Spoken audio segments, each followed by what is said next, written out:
Oi, fala aí pessoal, bom dia. Você está escutando o Inglês no Rádio. I am your host, Foster Hodge. This is your daily dose of English.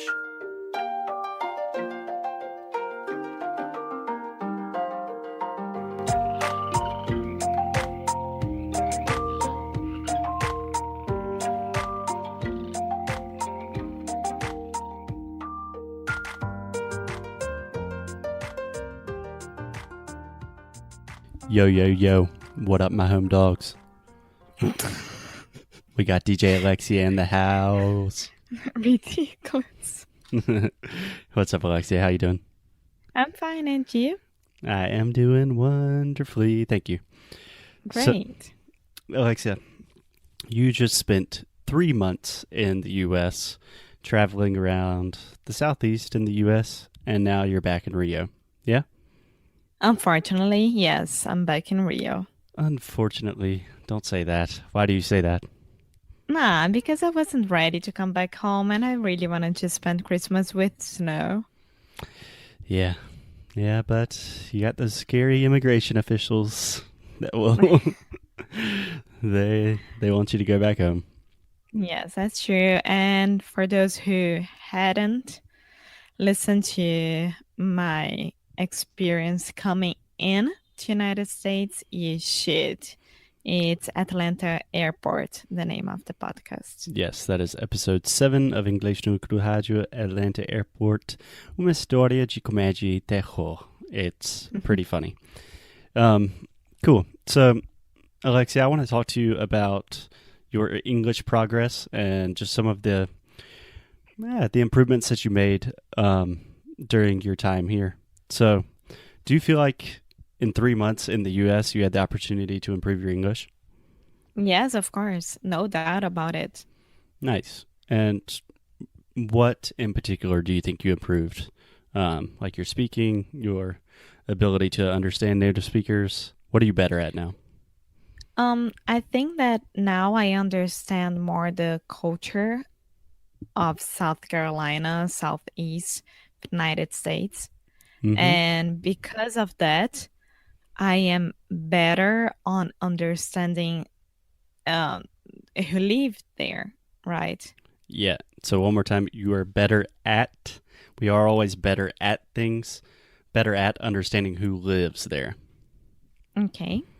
Okay. And yeah, of course, on the end of my trip.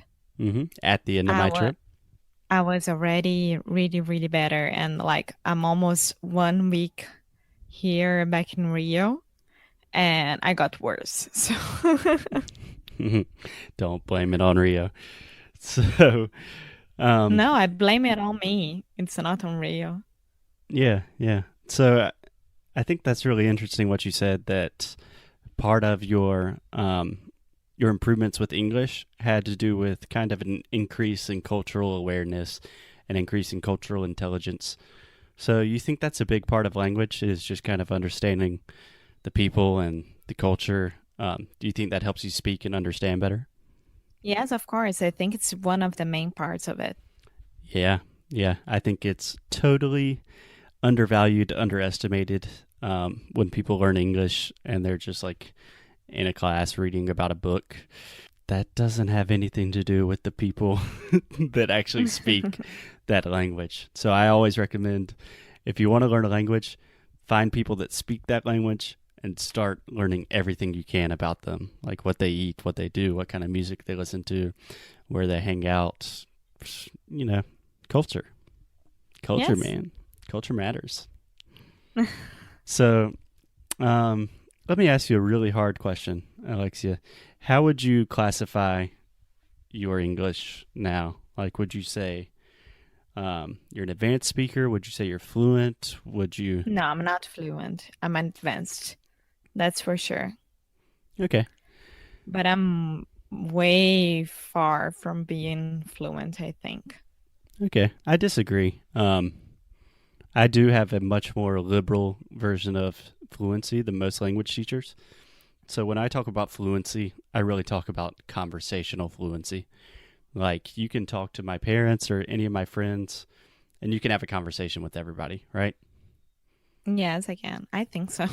Yeah, sometimes you miss some things or you don't explain things in such a sophisticated way as you would in Portuguese, but you can get by, right? Yeah, of course. Yeah, for me that's conversational fluency.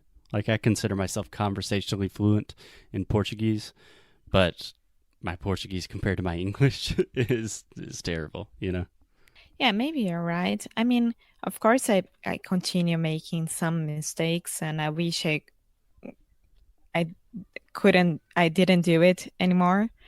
But it was only 3 months, if you think about it as well. I think if I would spend a year at United States, I would be In the really, United really, States. really better with my prepositions, I think. Yeah. Yeah. So for you 3 months doesn't seem like much time. It is. It's 1 month is nothing, I think. I spent 1 month in England when I was 16 years old, and it was awesome. And I learned a lot, but it's only 4 weeks. It's not that much. I think if someone is gonna spend um, like a long term in somewhere that they're trying to learn a language, the minimum amount of months should be 3 months. Yeah. Yeah, I agree with that. I think my students always ask me, like, when they're preparing trips to the US, like, I'm staying for 4 weeks. Do you think that's enough time? Or how much time do I need? Um, No, I think it's just because of the cultural thing, because you can't understand properly where you are living and what you're doing in just 1 month. Because you get there, first week, you're trying to understand. Second week, you're trying to get along. Third week, yeah, this feels good now. And the fourth week, you had to come back home. So, yeah. Yeah.